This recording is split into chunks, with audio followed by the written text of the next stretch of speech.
मागील काही दिवसांपासून राज्यात सातत्याने हिट अँड रनच्या घटना घडत आहेत. पुण्यातील घटनेनंतर मुंबईतही अशीच घटना घडली. वारंवार घडत असलेल्या या घटना लक्षात घेत प्रशासनाने लागलीच शासन कडक करत कारवाईला सुरुवात केली. पण काही केल्या या घटना थांबत नाहीत.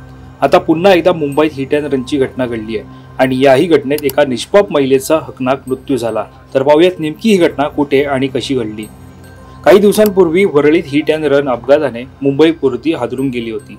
वड्या बापाच्या लेखाने आपल्या महागड्या कारनं एका महिलेला परपटलं होतं. यामध्ये महिलेचा मृत्यू झाला होता. असाच काहीचा प्रकार मालाडमध्येही घडलाय.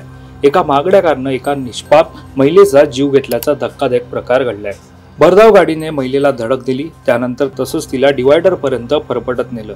या अपघातानंतर महिला गंभीर जखमी झाली आणि उपचार दरम्यान तिचा मृत्यू झाल्याचं समजतंय. दरम्यान या अपघाताने मुंबईतील मालाड परिसरही हादरलाय. आता पाहूयात नेमका कसा झाला अपघात. या अपघाताच्या पार्श्वभूमीवर पोलिसांनी दिलेल्या माहितीनुसार मुंबईतील मालाड परिसरात मंगळवार 3 सप्टेंबर रोजी रात्री 11 वाजताच्या सुमारास भरधाव कारने एका महिलेला धडक दिली. या धडकेत त्या महिलेचा मृत्यू झाला.